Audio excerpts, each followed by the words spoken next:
विशेषण।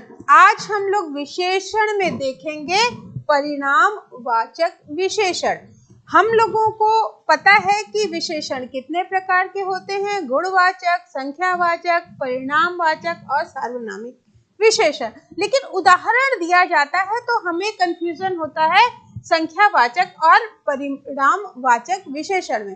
तो ध्यान रखिएगा कि जो परिणामवाचक विशेषण है यहाँ पे मात्रा और नाप तोल आएगी, मात्रा होगी और नाप तोल होगी।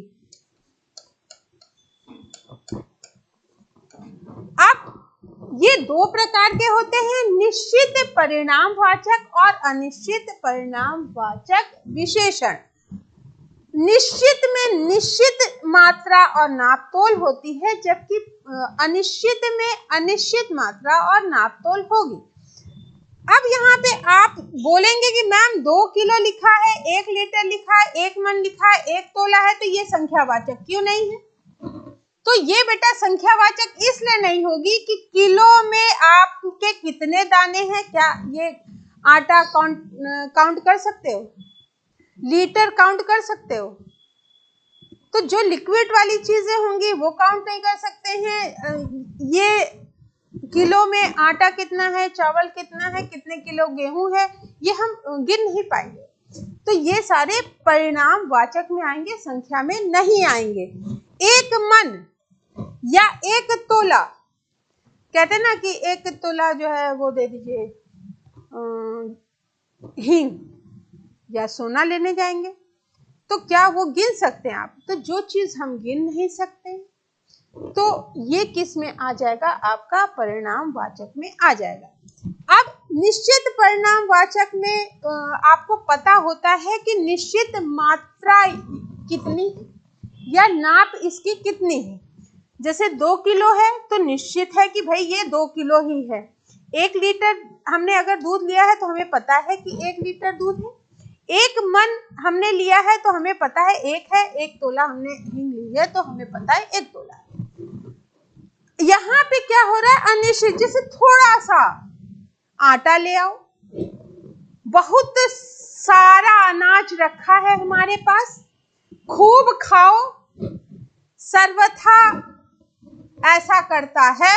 तो जैसे ये वाले शब्द जहां पे यूज होंगे वो आपका अनिश्चित विशेषण के अंतर्गत आ जाएगा, अनिश्चित परिणामवाचक विशेषण।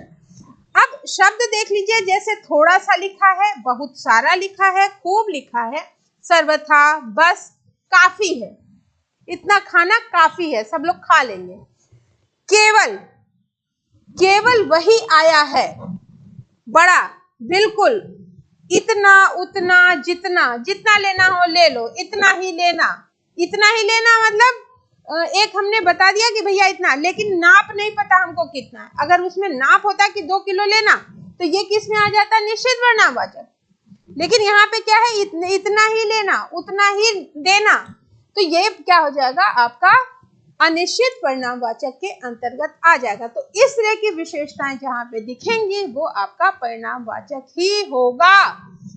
और 1-2 क्वेश्चन भी हम लोग देख लेते हैं। अब जैसे यहाँ पे लिखा है वह बहुत खाता है। अब खाने को क्या आप गिन सकते हो? तो संख्यावाचक होगा नहीं। तुलना हो नहीं रही है तो तुलनात्मक होगा नहीं, संख्यावाचक होगा नहीं। अपूर्णांक ऐसा तो बोध हो ही नहीं रहा है, तो किस में आ जाएगा? परिणाम बोधक। तो परिणाम बोधक का कौन सा है? ये परिणाम बोधक का वह बहुत खाता है या वो 2 रोटी खाता तो वो निश्चित होता। लेकिन बहुत जो शब्द है, बहुत हमने किस में बताया है? बहुत जो शब्द आता है वो किस में आता है? अनिश्चित में आता है। इसलिए ये जो राइट होगा वो परिणाम बोधक विशेषण, अनिश्चित परिणाम बोधक विशेषण का उदाहरण है। नेक्स्ट देखते हैं, सरकार ने अंशतः प्रतिपूर्ति की है। इस वाक्य में किस प्रकार के क्रिया विशेषण का प्रयोग हुआ है ये आपको बताना है। रीतिवाचक, कालवाचक, परिणामवाचक या स्थानवाचक। तो यहाँ पे देखेंगे अंशतः, यानी जितना था उसका छोटा सा भाग पूरा किया है। तो यहाँ पे अंशतः शब्द लगे होने से आपको पता चल जा रहा है कि ये परिणाम वाचक विशेषण के अंतर्गत आ रहा है। बस इसी तरह से क्वेश्चन पूछे जाते हैं, बहुत ज़्यादा कंफ्यूज होने की जरूरत नहीं है। समझ लीजिए कि जो चीज़ हम गिन नहीं सकते हैं, जो नाप तोल होगी आपकी, जो मात्रा होगी, वही आ जाएगी परिणाम वाचक विशेषण के अंतर्गत।